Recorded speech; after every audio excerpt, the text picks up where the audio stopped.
quando tu quer liderar, seja o que for, técnico ou não técnico, mas tu vai liderar a pessoa num contexto. Tu precisa ter credibilidade naquele contexto. Acho que a autoridade não vem por padrão com um cargo de liderança, sabe? No fim das contas, óbvio que as empresas querem que tu resolva o problema, mas as empresas não querem que tu esteja certo o tempo inteiro, porque às vezes resolver o problema significa que tu tem que assumir que tu estás errado. Existem coisas que a gente sabe que melhora a participação da mulher em tecnologia, mas não são coisas que são amplamente divulgadas ou que existam muitos negócios que estejam dispostos a implementar, né? A maior parte dos problemas e dos desafios do dia a dia vão ser desafios que navegam num espaço que não é o espaço onde tu está confortável.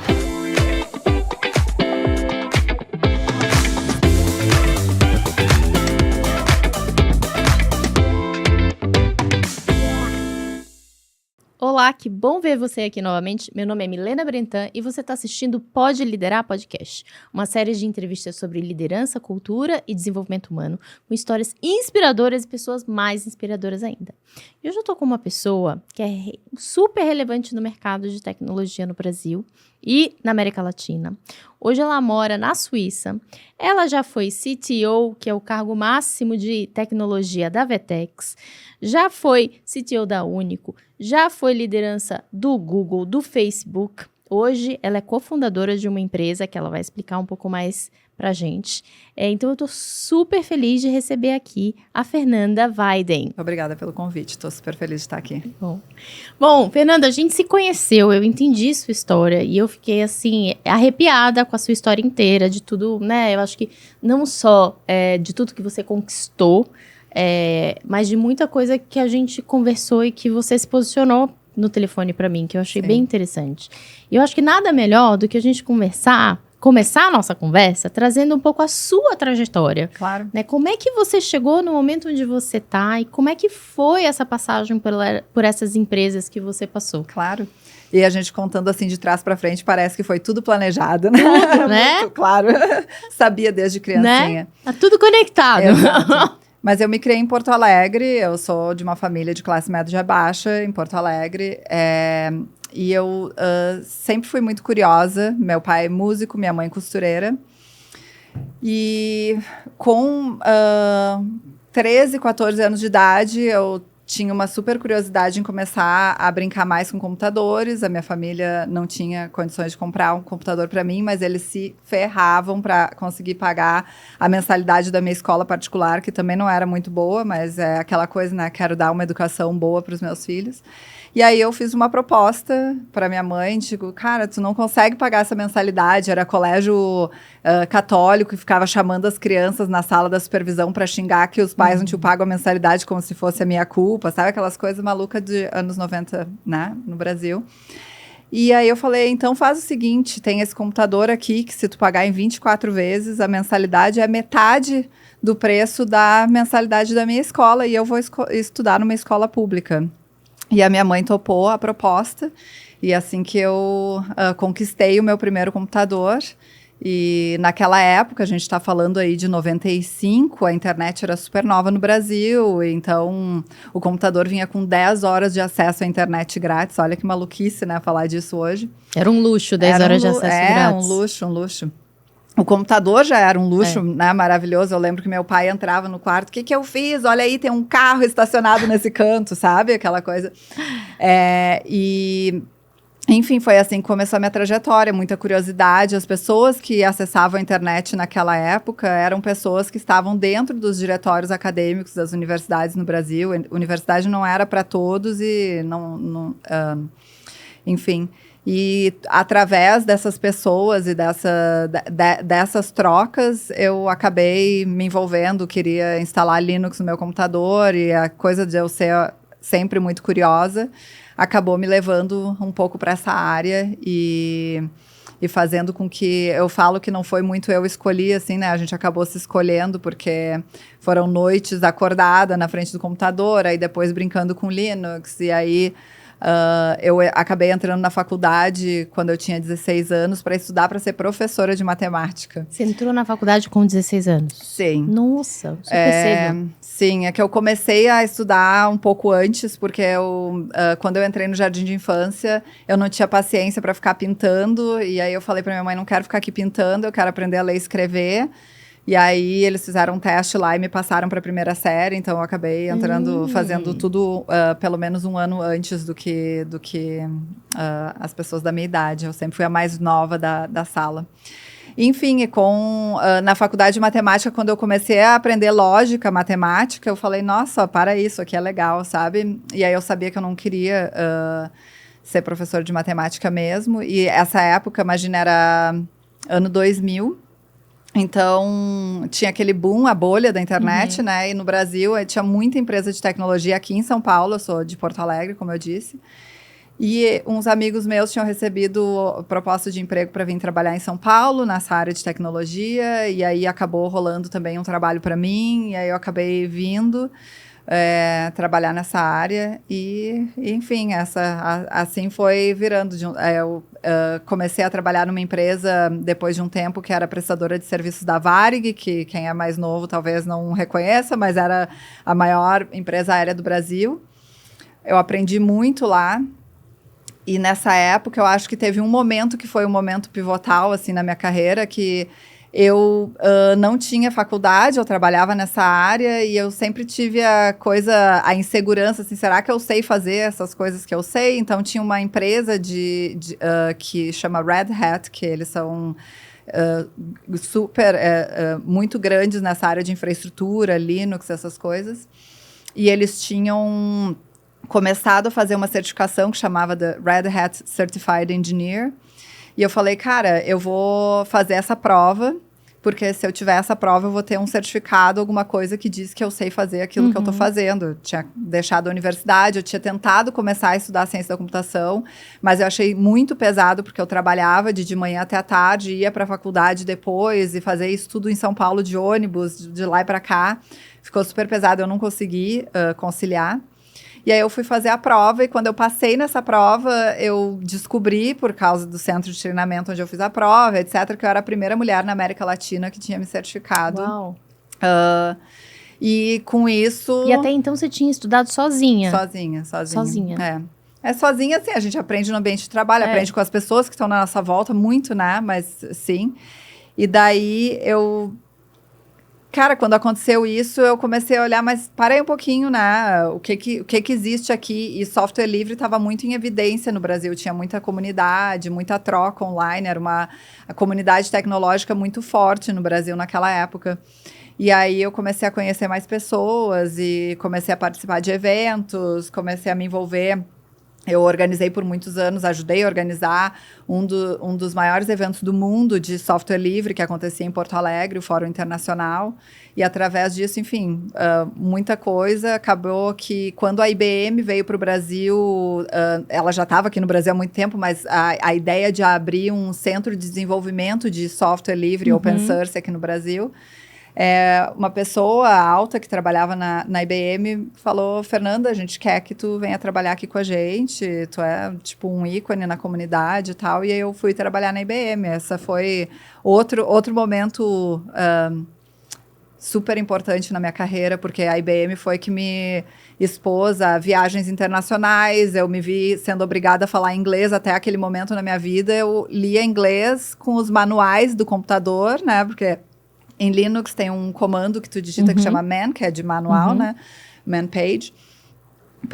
Que é uma explicação de como um software funciona ali. E eu li aquilo com o dicionário de inglês do lado, traduzindo tudo. Você aprendeu inglês por causa Exato. do que você queria fazer com o desenvolvimento de Exato. software. E daí, na IBM, que eu comecei a conversar com pessoas, aquela coisa, e o mundo acabou se abrindo para mim. Eu fui para os Estados Unidos para conferências, e finalmente, quando eu estava na Alemanha, conversando a respeito de participação feminina nessa área, nessas comunidades de software livre, eu recebi um e-mail quando eu estava no aeroporto de Frankfurt, voltando para casa. Era um evento na Europa, em Karlsruhe, na Alemanha. E era um e-mail de um recrutador do Google, perguntando o que eu estava fazendo e se eu consideraria me entrevistar para o Google. E naquele momento eu falei, hã? Como assim? Eles só contratam gente inteligente, com PhDs, com não sei o quê. O que eles vieram atrás de mim, né? E aí eu falei, nossa, naquela época era super famoso na comunidade de tecnologia que o Google só, se tu fizesse o processo de seleção, eles te davam uma camiseta. E eu entrei no processo pela camiseta, mas acabei recebendo uma proposta de trabalho e me mudei para a Suíça. Nossa. Essa foi a minha vida num snapshot. Caramba. E aí você participou do Google, aí depois do Google foi o Facebook. Sim, eu fiquei 6 anos e 4 meses no Google. E aí, quando eu entrei no Google, eram 5 mil funcionários no mundo inteiro. Quando eu saí, 30 mil. E eu estava querendo fazer coisa diferente, aquela ansiedade, quero aprender, né? E no Google, como a empresa já estava ficando grande, já tinha aquelas caixinhas que eles querem que, né? Mais colocar definido, todo né? mundo, muito mais definido. E aí, aquilo começou a me dar um desconforto. E um amigo meu tinha acabado de receber uma oferta para uma empresa de tecnologia chamada Facebook, agora chama Meta, mas sempre vai ser Facebook no meu coração. E eu pensei, cara, eu nunca tinha pensado que eu podia trabalhar com esses caras, de repente eu vou mandar um currículo também. E aí, enfim, o resto é história. Eu mandei meu currículo para o Facebook, isso foi em 2011. E acabei recebendo uma proposta de trabalho. Eu já era gestora, eu tinha um time de mais ou menos 10 pessoas, que eu era gestora no Google. E aí eu fui para o Facebook como gestora e fiquei 7 anos trabalhando no Facebook naquela época, né? Agora Meta. Nossa, quanta coisa você deve ter visto. Muita. Eu trabalhei e fiz com muitas coisas diferentes. O Facebook foi transformador. Nossa. E conta uma coisa, quando é que foi a primeira vez que você deixou de ter um olhar só técnico para gerir pessoas? Foi aonde? Foi no Google. No Google. Como foi essa transição, hein? Porque, assim, para todo mundo já é um desafio. Para quem é de desenvolvimento de software, engenheiro de software, a gente imagina que pode ser bem desafiador também. Sim. Eu me lembro muito bem, porque foi um momento, como eu disse, o Google estava crescendo, aí níveis de gestão e reunião para conseguir fazer tudo, e parecia que tinha muita entropia para conseguir fazer o trabalho que, no fim das contas, era o trabalho que eu gostava de fazer, que meus colegas gostavam de fazer, que a gente queria fazer. Aí eu falei, não, só um pouquinho. Então, de repente, se eu me tornar gestora, eu consigo criar uma Disneylândia aqui nesse cantinho, onde a gente isola só a parte bacana do trabalho e foca nisso, e eu consigo abstrair esse resto para deixar o povo trabalhar, assim. E nesse tempo eu estava trabalhando num projeto específico, de balanceamento de carga, não vou te incomodar com detalhes técnicos aqui, mas eu comecei a notar que, para mim, era muito mais gratificante setar aquele plano, ter todo mundo concordando em ir atrás daquilo, e aí, tipo, cada um pega um pedaço e vai, do que o fazer técnico por si.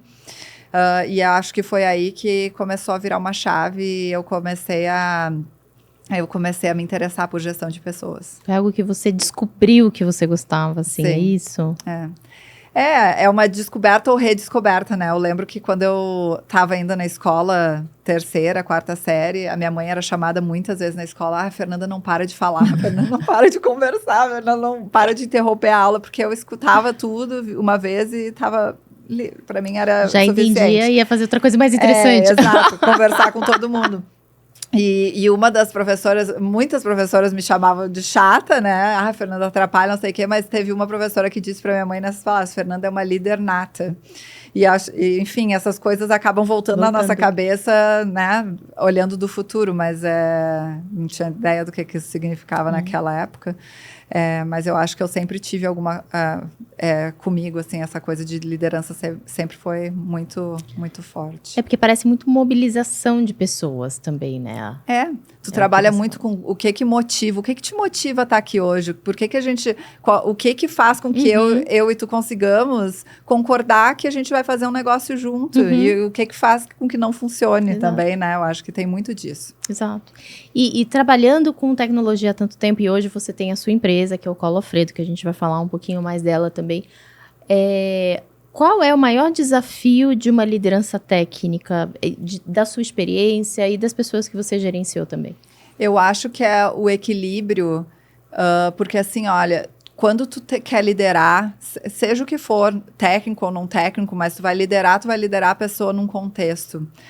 Tu precisa ter credibilidade naquele contexto. E eu acho que um desafio muito grande é como que tu te desenvolve como liderança. Então, tu vai começar a trabalhar em problemas que são mais afastados do dia a dia de quem faz o trabalho realmente.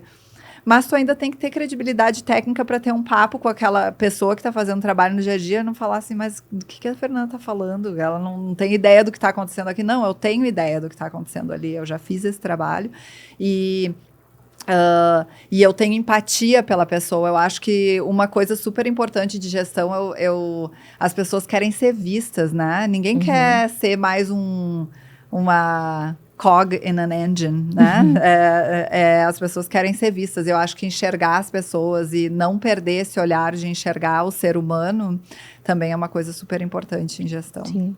E na área de tecnologia, assim, como é que é o desafio de juntar essas duas habilidades? Porque se a gente pegar o estereótipo, né, das pessoas de desenvolvimento, Sim. o estereótipo são pessoas mais introspectivas, né? Então, assim, é difícil achar pessoas que conseguem navegar esses dois mundos, assim? Eu acho que o que acontece, assim, em muitos lugares que eu vejo, né? Nós temos pessoas técnicas extremamente capacitadas e brilhantes no que elas fazem, e a gente pensa assim, nossa, essa pessoa é muito boa no que ela faz, vamos fazer ela virar gestora.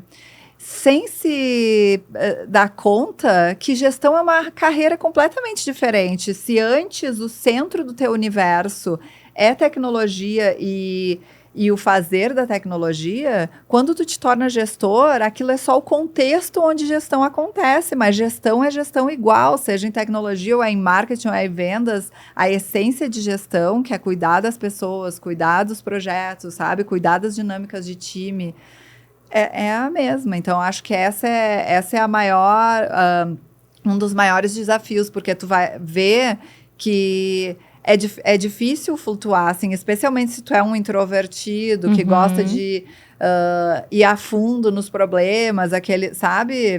De repente não é para ti, entende? Porque tu não tem como evitar que a tua visão técnica vá ficando cada vez mais rasa com o passar do tempo, porque tu tá olhando para outras coisas, né? E a tecnologia é só o meio. Então, acho que isso é um pouco do desafio. E em tecnologia, é muito legal ver que tem muito essa carreira Y, né? Sim. Que no Brasil tem mais em tecnologia do que em outras carreiras, apesar de ter espaço para várias carreiras ter isso, né? Que é você não precisar ter time para crescer profissionalmente, né? E tudo que vem junto com o crescimento, né? É ser uma liderança que não é uma liderança de time. Então, aí você consegue dar muita vazão para esse perfil que a gente falou, né? Que é um perfil extremamente técnico, mais focado, mais talvez introvertido, no estereótipo que a gente fala. E aí, pro outro perfil de pessoa que consegue ou que gosta de navegar. E uma coisa que é super difícil não, acho que também conquistar, mas construir como um líder, talvez construir é uma palavra melhor, é essa parceria com essas pessoas que são tão sêniores quanto tu, ou talvez até mais, tecnicamente, mas mesmo assim tu precisa fazer a gestão delas, entende? Então, assim, olha, o que é... Quando eu tô olhando de um ponto de vista de gestão para um problema, por exemplo... tem que redesenhar uma plataforma porque tem muito débito técnico, o problema mudou, a arquitetura não escala e tal. Tudo bem, eu consigo identificar isso como um problema olhando para os sintomas que eu vejo no time. Agora, quem vai dizer como a gente chega lá é uma pessoa com um olho técnico, mas tem que ser uma pessoa com um olho técnico muito estratégico, que consiga ver o problema do mesmo perfil que eu, assim, né? Do 10,000 feet distance, né? Que é um terceiro perfil, né? Que é aquela pessoa extremamente técnica, mas que entende de negócio? Ou não? Eu não acho que é o terceiro perfil. Se tu olhar na carreira técnica... Uma pessoa que se manteve técnica, que queira ser uma pessoa técnica no nível de diretor numa big tech, tu tem que ter visão estratégica do que está acontecendo, visão de negócio. É um caminho natural do crescimento. Exato. Perfeito. E agora vamos falar de um público específico dentro do público de liderança em desenvolvimento de software e em tech, que é o público de mulheres. Sim. Né? Eu acho que você foi uma das pessoas que viu e que cresceu junto com o mercado de tech, você deve ter visto muita coisa. E aí eu tô curiosa para te perguntar, como é que você vê o equilíbrio hoje entre mulheres e homens versus como era antigamente? Cara, eu acho que hoje a gente pelo menos tem consciência do problema, assim, né? Enquanto antes a gente, não, mulher não se interessa por isso porque tá interessada por outras coisas. Hoje a gente tá, não, talvez tenha um pouco de nurture aí, não só nature, né, nesse negócio. Porque por que as mulheres não se interessam por isso? Quais são as coisas que a gente expõe as mulheres, as meninas desde cedo para que esse lado também seja nutrido, né? Esse lado de curiosidade, de lógica, técnica, etc., sabe? Então, eu vejo que o nosso entendimento do problema é muito melhor do que o entendimento que a gente tinha do problema lá atrás, né? Agora, soluções ainda... Ninguém resolveu esse problema, né? Eu acho que ainda é uma questão... que está muito em evidência. A gente sabe algumas coisas, assim, como gestora, sabe... cara, quando eu estava no Google, depois no Facebook, é importante ter eventos de networking. Sim, é importante ter eventos de networking. É importante fazer camisetinha Mulheres em Tech. É importante ter a camisetinha de Mulheres em Tech, mas o que realmente muda a vida das mulheres, né? Quando está falando de gestão em tecnologia, eu acho que aí é onde a coisa começa a ficar um pouco mais... algumas realidades ardentes, sabe? Começam a surgir porque existem coisas que a gente sabe que melhora a participação da mulher em tecnologia, mas não são coisas que são amplamente divulgadas ou que existam muitos negócios que estejam querendo, que dispostos a implementar, né, algumas dessas coisas, e aí dificulta muito com que a gente comece a virar a chave, né? Eu vejo que, para mim, eu sempre trabalhei com muitos homens, eu tive pouquíssimas referências femininas em liderança técnica para minha carreira, porque simplesmente não tinha, assim, né? Aqui, ali, sim, mas não são tantas. Mas, então, eu vejo que é importante que a gente comece a tentar mudar para criar esses exemplos para as mulheres também se verem nesses espaços, sabe? Se conseguirem se enxergar no futuro, olha... Né? Eu gostaria de alcançar o que essa pessoa alcançou. Que são as referências, a importância da referência, dos exemplos, né? Exato, muito. E falando em referência e exemplo, eu tô lembrando de um exemplo que você me contou. Aquele caso de... Como é que eu vou dizer? Que eu queria que você contasse, assim. Aquele caso que você tinha um desafio para preencher uma vaga, o seu time não conseguia preencher essa vaga, e aí você lançou um desafio. Conta pra gente nas suas palavras, que aquilo parece uma excelente forma de ver o meio copo cheio. Quando eu estava trabalhando na Único, a gente estava contratando um monte de gente, não conseguia contratar. Infelizmente, era aquela coisa assim de tipo... o mercado competitivo, a Único naquela época ainda não tinha uma marca forte empregadora na área técnica, né? Que foi uma das coisas que eu comecei e eles fizeram brilhantemente também depois da minha passada por lá. E eu falei, cara, por que a gente não lança um job share? Qual é a ideia de job share? Um trabalho compartilhado. Ao invés de contratar uma pessoa 100%, tu contrata 2 pessoas 60% e dá flexibilidade. Aí vamos um passinho além. Quem que precisa de flexibilidade? Vamos fazer isso numa vaga afirmativa só para mulheres, mães. A gente quer mães. Então, o nome do projeto foi Mães na Engenharia. Nós publicamos as vagas e a nossa ideia era preencher 10 vagas. E, cara, em uma semana a gente tinha mais de 200 currículos de mulheres capacitadas para fazer o trabalho, entendeu? Não era uma coisa assim que, tipo, não, olha aqui, recebemos um monte de currículo, nada a ver. Eu, na minha carreira, fiquei extremamente surpresa, porque eu nunca imaginei, cara, Facebook e Google, que tem marcas empregadoras fortíssimas. Gente, era um sacrifício para uma mulher se candidatar numa vaga. Eu falava que era um namoro, assim, de 2 anos. Às vezes eu ficava, tipo, indo jantar 3 anos com uma mulher para, pelo amor de Deus, aplica para um trabalho aqui.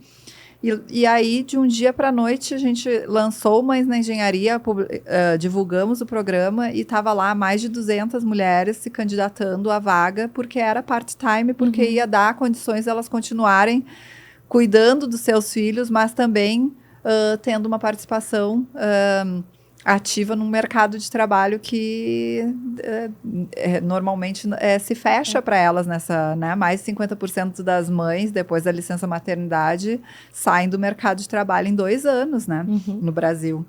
Então, enfim, isso foi um momento de revelação, assim, para mim, que, tipo, talvez não é que não existam mulheres, mas eu acho que as marcas, os empregadores, não estão oferecendo algo que seja uma proposta boa de valor, né, para a pessoa para se candidatar a um emprego. O que eu vou ter? Eu, como mulher, tu tá me oferecendo o quê? Aquele mesmo ambientezinho machista que eu já vi em outros lugares, que eu tenho que trabalhar 200 horas por semana, que, sabe, se eu não participar do happy hour às 8 horas da noite, depois do trabalho, vocês vão dizer que eu não sou team player?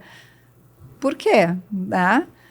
Mas, de repente, não, eu tenho um outro empregador aqui que está querendo me contratar por 60%, eu vou conseguir cuidar do meu filho, da minha filha, conseguir equilibrar essas duas dimensões de mim que não tem, ou elas têm que conviver, coexistir, e se eu tiver que escolher uma, a maternidade ganha, porque eu não tenho opção de não ser mãe, uma vez que tu te torna mãe, né? Isso aí é uma coisa, o pai tem opção, né, de se tornar pai, mas a mulher não tem opção de se tornar mãe, né, porque a responsabilidade fica sempre com a mulher. E você não era mãe nessa época, Não era mãe nessa época. O que deu, assim, como é que você chegou nessa proposta? Cara, porque a gente tem que escutar, sabe? Eu acho que é uma coisa, o negócio das pessoas querem ser ouvidas, eu acho que é escutar e ver o que está acontecendo. Então, naquela época, eu estava lendo muito a respeito de mercado de tecnologia no Brasil, mercado de trabalho para as mulheres, essa coisa, tinha acabado de sair pesquisa. Eu falei, cara, vamos tentar. E também eu tinha algumas amigas que trabalhavam no Google em esquema de job share para conseguir passar mais tempo com os filhos. Eu digo, eu acho que tem alguma coisa aí. Então, é aquele negócio, é uma mistura, tu tem algum dado apontando um problema e um cheiro de que pode ter uma solução na mão, né? Liderança é um pouco disso, né? Tomar as decisões que tu tem que tomar, às vezes, com uma quantidade de dado não grande. Mas aí eu falei, não, vamos tentar. E acabou que o resultado foi maravilhoso, assim. Isso, tomar a decisão com dados que às vezes não são suficientes, com um certo apetite de risco, porque você, quando toma uma decisão completamente diferente, inovadora para aquela época, você fala assim, e se não der certo? Se não der certo, tudo bem, a gente tentou. Exato. Mas não é toda liderança que consegue. Eu acho que, às vezes, isso para mim é uma característica importante de liderança, sabe? Não ficar... O nosso trabalho é tomar decisão. Se eu demorar 2 anos para tomar a decisão não vai ser 2 anos melhor do que a decisão que eu tomei hoje. Cadê o dado? Se eu tenho dado na minha frente, decide, porque... É muito mais fácil corrigir, mas é que a gente tem aquela coisa que eu quero estar certo. Eu não quero estar certo, eu só quero ajudar, entendeu? Essa que pra mim, estar certo. Nossa, é secundário. Isso é poderoso, isso é potente. Eu não quero estar certo, eu quero ajudar, eu quero resolver, eu quero... né? E também não eu quero inovar, eu quero resolver alguma coisa. Só que para isso eu preciso pensar diferente. Exato. Né? Tem algumas outras atividades ou tentativas ou experiências que você ouve falar de outras empresas sobre a empregabilidade feminina no mundo de tecnologia que vale a pena trazer? Eu tenho 2 outras coisas que eu participei pessoalmente, assim. Nos ambientes de tecnologia, o meu time... vou te dar um pouco de estatística aqui, contexto Facebook. Eu trabalhava num time de infraestrutura, que é os times que têm a menor participação feminina em percentual, assim, em toda a área de tecnologia. Produto é mais, aí vai diminuindo, assim, chega em infraestrutura, não sobra quase ninguém. E o meu time, eu tinha decidido isso lá atrás, eu saí do Facebook, que não era nem meta ainda, em 2019, né? Eu falei, cara, eu quero saber, tipo, por que a fulana nunca vai num happy hour que a gente marca? Por que não sei o quê? Aí comecei a conversar com as pessoas. E o que acontece? As pessoas que tinham filhos e responsabilidades de cuidar de filho, de pegar na escola, de não sei o quê, não tinha flexibilidade de participar de evento social. Então, a gente começou a mudar. Ao invés de a gente fazer, tipo, o jantar do time, o happy hour do time, a gente fazia o almoço. A gente fazia o café da tarde, no meio da tarde. Tudo que tinha que caber no horário de trabalho. Não tinha levar trabalho para o pub, entendeu? não, é aqui, a gente trabalha junto, a gente quer criar uma comunidade de cooperação, etc e tal. Então, eu comecei a criar essas atividades que geralmente as empresas extrapolam e engolem o resto da vida da pessoa, eu comecei a colocar elas no nosso ambiente de trabalho. E o resultado... Além disso, óbvio, as mulheres, eu era a única liderança feminina, então isso foi uma coisa que abriu os meus olhos na importância dos modelos, né? E da representação. Eu era a única liderança feminina naquele nível no Facebook. Nós éramos 3 diretores sêniores, num time de quase 700, 800 pessoas, né? Tinha um vice-presidente, nós 3 sêniores, e aí o time mais diretores sêniores ou não, era eu era a única mulher. Eu ajudei a trazer a outra mulher que até hoje, uma gestora sênior que virou diretora e também está lá naquele departamento. Mas, enfim, mesmo neste contexto... Só fazendo algumas pequenas modificações, assim, na rotina de como o time trabalhava e tendo representação feminina, o meu time bateu 18% de representação feminina, enquanto os outros tinham 2%, 3%. Então, assim, outra coisa que, tipo, são coisas pequenas. Por que cara, em vez de fazer o happy hour festa, não sei o quê, por que não marca alguma coisa durante a hora de trabalho? Mas durante a hora de trabalho... Sair para um almoço é trabalho. Se eu estaria aqui tomando esse chopp contigo se eu não trabalhasse contigo? Não. Então, isso aqui é trabalho, entendeu? Tipo, é tão puro quanto isso. E a outra coisa que foi um trabalho que eu fiz na Vetex, que eu acho que foi... Que é aquela coisa assim, né? O que efetivamente, né? O que as mulheres querem? Reconhecimento e também eu acho que um senso de equiparação com os pares também, né? Então, tem o conceito de gender gap, né? O que é o gender gap, o salary gap, né? Gender biased in tech. Que uma mulher que ocupa uma função num nível ganha menos do que um homem que está naquela mesma função naquele nível. Óbvio que tem todo um sistema que propaga e faz com que isso aí né? Mas na Vetex a gente falou, cara, eu pequei em muitas coisas. Eu não fiz evento para mulheres quando eu estava na Vetex, não, né? Teve um monte de coisa que eu não fiz. Mas uma coisa que eu fiz é que o time de RH tinha que trabalhar para fechar o gender gap. A gente fazia análise de salários e a gente foi fechando, que esse gender gap em tecnologia é significativo. Imagina, é cerca de 18%, 15%, 14%, 18%, tá? E tecnicamente, quando a função é técnica, é fácil de ver o resultado, né? É fácil, mas aí é porque tu tem umas coisas que acabam fazendo que seja... não, o fulano faz o mesmo trabalho que a fulana... Mas o fulano é promovido e a fulana não, né? Então, tem essas coisas que tu precisa colocar muito checks and balances no sistema para conseguir verdade, identificar. Porque às vezes a empresa, ela cumpre, ela ajusta esse gender gap, mas aí o percentual de pessoas promovidas, em geral, é bem maior para homem. Exato. Aí faz um layoff e tu vê que tu tá cortando um monte mais mulheres do que homem. Tem vários sinais, né? Tem um monte de coisa. E aí a gente começou a trabalhar para fechar esse gender gap. Quando eu saí da Vetex, a gente já estava em menos de 3% e se encaminhando para fechar, porque isso, cara, que isso é um negócio, é que nem fazer uma poupança, né? Mas é a poupança ao contrário, é a poupança do que estão te tirando, porque é compound, né? Composto com o tempo.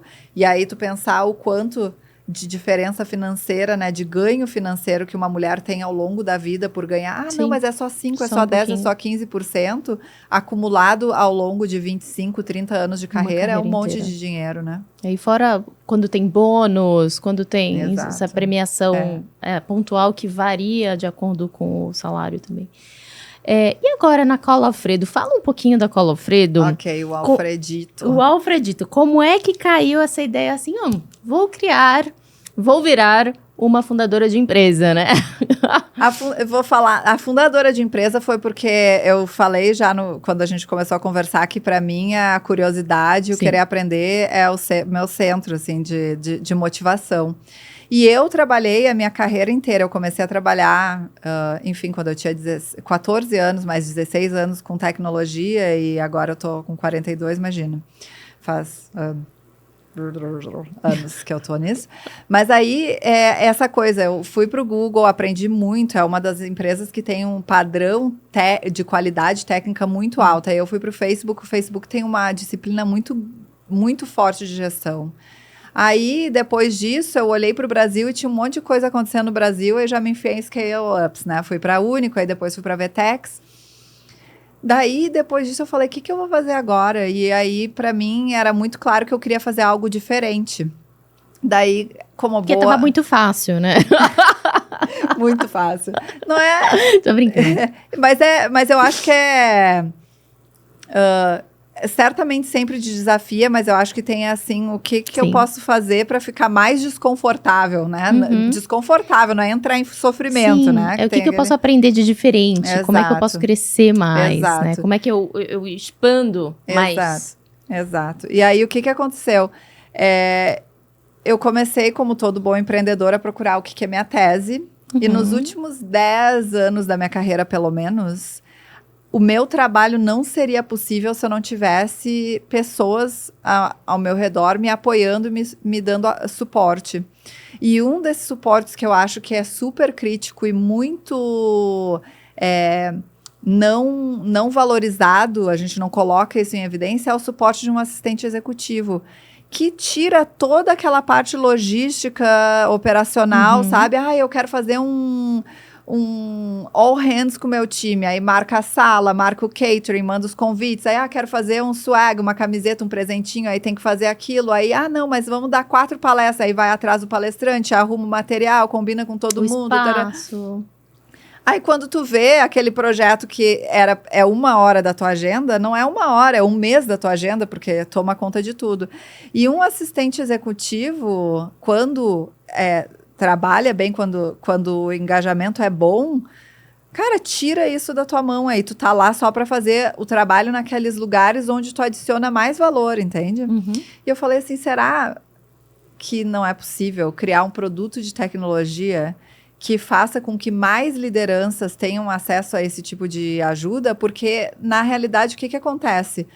Nem todo executivo tem por que ter uma pessoa full-time trabalhando para eles, mas não quer dizer que não tenha demanda, mas a pessoa já se acostumou a fazer tudo ela mesma, entendeu? E aí o Alfredo veio disso. O Alfredo o nome vem do Alfred, que é o mordomo do Batman.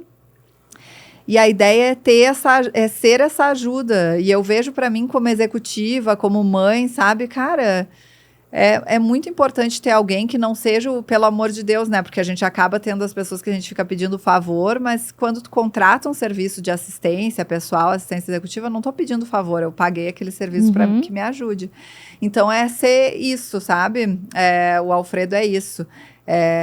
Um serviço de assinatura, e aí, enfim, tem vários planos lá com maiores demandas, menores demandas. A gente também trabalha para a empresa, que geralmente são demandas maiores, para tirar essa carga operacional, essa carga logística, administrativa, tirar aquele ruído da agenda das pessoas que estão ali tentando construir seus negócios, tentando, né, fazer outras coisas e empregar o tempo naquelas coisas que eu sou melhor. Não é só aquilo, não tenho tempo de fazer. Não quero fazer. Por que eu quero aprender que não se serve salame no café da manhã? Eu não quero saber que não serve salame no café da manhã, sabe? Mas tem alguém que sabe disso. Eu descobri isso porque agora eu tô me enfiando mais nesse meio. Mas é esse tipo de coisa, tu dá oportunidade para as pessoas usarem o tempo como elas escolhem. Não como o dia a dia consome, sabe? Provavelmente sabe isso como mãe que trabalha, às vezes o dia a dia consome teus planos, né? Não, acho que todas as pessoas que eu converso que saíram de empresas ou muito estruturadas e foram para empresas menores, ou então que saíram de empresa e foram empreender, às vezes fala pra mim, nossa, mas o que eu mais sinto falta era da minha assistente, do meu assistente. Exato. Bom, que agora eu tenho que resolver tudo. Exato. Então agora elas podem falar com o Alfredo e ter essa ajuda. E qual é o maior cliente do Alfredo? É pessoa física, pessoa jurídica, do tipo a pessoa física que precisa cotar uma festa de aniversário pro filho, ou aquela pessoa que pega demandas, né, de escritório? Tá. A gente tem... Nossa empresa está super no começo. A gente abriu a empresa em janeiro e até final de março a gente estava em beta fechado, não vendia nem nada, mas tem 2 grupos, assim, eu vejo, tem um grupo de pessoas que usa os nossos serviços para muita coisa de ajuda pessoal. É a festa, é o presente, é o catering de Páscoa, que eu quero reunir a minha família, a confirmação de presença, a viagem de família, o visto que venceu, o documento que tem que fazer, aquelas coisas todas. Eu já cansei de escutar tudo isso. Exato. É aqueles projetos da casa que a tua vida profissional não dá tempo de fazer. Ai, não, mas eu queria tanto fazer isso, mas aí mas tem que procurar, tem que não sei o quê, né? Então... esse tipo de coisa. E em empresas, a gente funciona muito, por exemplo, assim, olha, uma das coisas, especialmente para empresas menores, começa a ter demanda de viagem para participar de evento, visitar cliente. E aí, cara, quando vê as pessoas não querem ficar se prendendo e organizando logística. Aí, o que elas fazem? Deixam para o último minuto para marcar uma viagem de negócios, pagam 4 vezes o preço. E aí, o que a gente percebe? Quando eles sabem que tem alguém para pedir, eles marcam na hora que eles sabem que eles têm que ir. E aí, fica... Então, assim, a gente funciona como esse balcão de viagens ou ajudas administrativas para empresas que... se a gente não tivesse lá, aquela demanda é o ruído que vai se espalhando pelo time inteiro, né? É verdade. A gente, ao longo do nosso dia, tem tantas coisinhas que a gente tem que decidir, que a gente tem que realizar, e que elas dão apoio para as outras coisas maiores que a gente tem que fazer. Né? Então, e quando a gente não percebe isso, a gente perde a oportunidade de ver algumas alternativas como essa. Essa semana mesmo eu estava falando com uma amiga e colega de trabalho, e ela estava me falando dessa demanda dela, tanta coisa que ela estava buscando, e aí eu até falei da Cola Alfredo para ela, porque é isso, é como é que a gente faz para facilitar as coisas que dá para ser facilitado para que a gente foque ou na família ou no trabalho. Exato. Teve um cliente nosso que trabalha em Venture Capital que ele tinha que fazer uma apresentação na escola do filho, explicando o trabalho dele. E aí ele nos mandou um áudio de 3 minutos e alguma coisa, dizendo, olha, eu vou fazer uma apresentação na escola do meu filho, vocês sabem o que eu faço, eu preciso explicar, e eu pensei que, de repente, seria legal explicar isso, fazer uma apresentação com uma analogia com o Pokémon, explicar o menino lá que treina os Pokémons, não sei o que, Aí a gente foi lá e fez a apresentação, o filho ficou feliz da vida, ele ficou feliz da vida, vocês fizeram melhor do que eu ia fazer, nunca ia ter tido tempo de fazer isso, sabe? Então, não é sobre... Eu acho que também é sobre... Cara, ele estava lá presente de uma forma que foi significativa, com um negócio bacana, sabe? Não é aquele, ai meu Deus, vai passar vergonha na frente dos colegas do meu filho, sabe? Porque é aquele negócio que a gente fala dos exemplos, né? Ou fica procrastinando para fazer alguma coisa que... Aí vira a noite, aí não sei o que, sabe? Então é isso. É aquele negócio, quando tu programa viajar, não é viajar, é pesquisa... O destino, o que eu vou fazer em cada dia, aí é o hotel, aí é as passagens, aí as entradas, os tickets das atrações, aí e o meu cachorro que vai ficar em casa, sabe? E aí, não, mas é só pedir para uma agência de viagem. Não é, a agência de viagem não resolve ponta a ponta, eles resolvem, eles vendem o produto que eles vendem. Então, se eu pudesse dizer, se eu gostaria, tu usa iPhone, né? Se tu liga no Apple Customer Service, é a melhor coisa da vida, porque o problema que tu tiver, eles resolvem. O Alfredo é o Apple Customer Service da tua vida. Olha. Isso é... Todo mundo quer isso. Eu tô pensando assim, como é que eu não contratei ainda? E eu tô curiosa com uma coisa. Você vem de tecnologia. Então, assim, quando eu penso no Alfredo, eu penso que não é mais do que a gente, como consumidor, consegue ver. Sim. Né? Como é que você aplica toda a sua experiência, toda a sua bagagem? O que tem por trás do Cola Alfredo em relação à tecnologia? Cara, assim? é que assim, para mim, são 2 coisas. Eu acho que o Alfredo sempre vai parecer meio low-tech para as pessoas utilizando, a não ser que tu queira que ele seja high-tech. Então, a gente tem algumas coisas no roadmap de como é que a gente consegue ser um pouco mais intrusivo e mais opinionado, assim, e te ajudar nas coisas do teu dia a dia, organizar a comunicação, etc. E do outro lado, que é no nosso back office, né? A gente está utilizando todas as melhores ferramentas, utiliza AI, a gente automatiza tudo que é possível, entende? Então tem muita coisa de tecnologia ali e é um problema que, tecnicamente falando, é super complexo, não é um problema fácil, não é um problema que é trivial de resolver, assim, né? De tentar antecipar até as jornadas, como é que eu vou te conhecendo conforme a gente vai conversando, e por isso eu me torno mais útil para ti, né? Tipo, tu Então vai isso mandar... tudo você Exato. traz para a Essa plataforma. parte a gente que traz tudo... a gente como cliente não vê, mas tem toda essa inteligência no design da plataforma. Exato. Então é que assim, para mim tem uma premissa que eu penso assim, tu tá super ocupada, tu vai querer falar com um bot que depois tu tem que verificar se tudo que ele falou era verdade, era mentira, era não sei o quê. Eu não quero falar com mais robô, eu quero falar com gente. É verdade. Então a ideia é que o Alfredo seja um atendimento humano. Mas apoiado em tecnologia, para poder escalar, né? E quando a gente fala em atendimento humano, qual é o perfil das pessoas? Como é que é o perfil das pessoas que trabalham com vocês lá? Assim, eu sou uma pessoa exigente. Como eu estava em cargos de liderança de alto nível, né? Eu penso assim, eu não quero que tu vá pedir uma ajuda e seja alguém que parece um help desk, assim, sabe? Que demora mais para delegar do que demoraria para eu fazer a coisa eu mesma.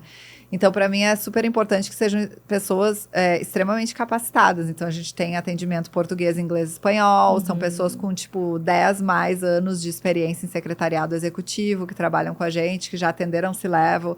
Para não ser uma coisa que, nossa, cada vez que eu vou lá, eu tenho que dar 1000 horas de contexto. Não, eu quero que tu me mande o áudiozinho de 2 minutos e a tua vida tá resolvida, sabe? Cara, você falou uma coisa que eu fico pensando. Que é do tipo, poxa, mas se eu contratar alguém que eu não conheço, que eu não formei, que não me conhece, quanto tempo eu vou precisar explicar para a pessoa realmente conseguir entender o que eu preciso de uma vez só? Às vezes é muito menos do que tu imagina. É muito menos do que tu imagina. Porque é engraçado isso, né? Que nesse mundo de especialização existem essas profissionais que são especializadas em ser genéricas. E é essa que é a coisa. Geralmente, quando as pessoas pensam, talvez não vou delegar isso porque não dá, e aí eu falo, mas tenta, que eu acho que talvez dê, elas se surpreendem porque é possível, assim. É verdade. E qual é a dica, a gente está se encaminhando para o final, qual é a dica que você daria, né, para as pessoas que estão começando a trabalhar ou que estão querendo uma posição de liderança em tecnologia? Primeiro, eu diria... Se tu acha que vai sentir saudade de fazer o trabalho técnico tu mesma, nem vai. Porque o trabalho é outro. É outra, completamente diferente a lógica do o que vai ser onde tu passa o teu tempo. A segunda coisa é também ligada a isso, é não assumir que é o mesmo trabalho, mas com uma coisinha a mais. Se interessar por pessoas e por toda aquela parte que a gente chama dos soft skills, aquilo ali é onde vai transitar o teu trabalho. Então, lê muito a respeito de liderança, de frameworks, de tudo isso. Com um caveat, conheça todos os frameworks, mas não se case com nenhum deles, porque eles são ferramentas de gestão. Então, tu não quer virar o martelo de gestão que só consegue resolver o problema se vê um prego na frente, né? Tu quer ver o que está na tua frente e pegar da tua bolsinha a melhor ferramenta. Sim, então eu acho que é isso, se manter aberto e saber que a maior parte dos problemas e dos desafios do dia a dia vão ser desafios que navegam num espaço que não é o espaço onde tu está confortável, que é a parte técnica. São desafios de pessoas e de liderança e de gestão e de soft skills, que também são super desafiadores e para mim me anima muito trabalhar com isso, mas é completamente diferente, é outro trabalho. É outro trabalho. E eu vejo muita gente aceitando ir para a parte de liderança, às vezes por oportunidade, às vezes por crescimento, às vezes um pouco também por ego também, né? E só que não faz ideia, né? E quando chega Exato. E eu... acho que a autoridade não vem por padrão com um cargo de liderança, sabe? E, aliás, a autoridade, assim, se tu pensar em toda essa a caixa de ferramentas que eu estava mencionando, a autoridade é a última ferramenta na tua bolsa. Quando tu tirou aquela da bolsa, tu já falhou em tantas coisas. Então, eu pensaria muito, assim, nisso. O que eu estou fazendo, assim? Porque se a resposta não for assim, não, eu me interesso por essa coisa, sabe? De como é que eu ajudo as pessoas, como é que não quero estar certo, eu só quero ajudar. Eu acho que é isso aí. Porque quanto mais avançado tu tiver na tua carreira, mais vai ser, o teu trabalho vai navegar nesses espaços que são espaços onde, no fim das contas, óbvio que as empresas querem que tu resolva o problema, mas as empresas não querem que tu esteja certo o tempo inteiro, porque às vezes resolver o problema significa que tu tem que assumir que tu estás errado. É verdade, é verdade. Quanta frase potente que você trouxe aqui, viu? É verdade. E quando as pessoas quiserem achar você, ou para entender mais, né, do que você está fazendo agora, ou para acessar o Colo Alfredo como consumidor, como é que as pessoas te acham? LinkedIn, Nanda Weiden, tu consegue me achar. E o Alfredo também está no LinkedIn, mas o nosso site é www.callalfredo.com. E lá tem link para falar com a gente direto no WhatsApp, sem robôs. E é o call com 2 L's mesmo. Call com 2 L's. Call Alfredo com 2 L's. Exato. Muito bem, eu coloco aqui no final. Muito obrigada. E eu queria muito te agradecer. Acho que você é uma pessoa, assim, é uma conversa gostosa. Você tem uns pontos de vista, uma experiência, sabe, de vida, de liderança, técnica. Que eu aprendi muito aqui conversando com você. Tem várias frases aqui que ficaram na minha cabeça aqui. De verdade. Fico feliz. Como eu te disse, é um prazer enorme. Faz um tempão que a gente está falando. Eu te disse, talvez eu consiga estar em São Paulo, né? E aí deu a coincidência. A gente não queria fazer online. Exato. Online não é igual. Não é igual. Apesar de eu estar trabalhando há 5 anos remoto, eu tenho que dizer que não tem nada a substituir o contato com as pessoas. Então, eu estou muito feliz de estar aqui. Obrigada pela oportunidade. Obrigada. Muito obrigada mesmo. Muito obrigada. Gente, o Pode Liderar podcast de hoje foi esse. Então, muito conteúdo aí sobre liderança na área técnica, na área de tecnologia. Então, espero que vocês tenham aproveitado da forma que eu também aproveitei. E fique ligado, porque tem muito mais por aí. Até logo!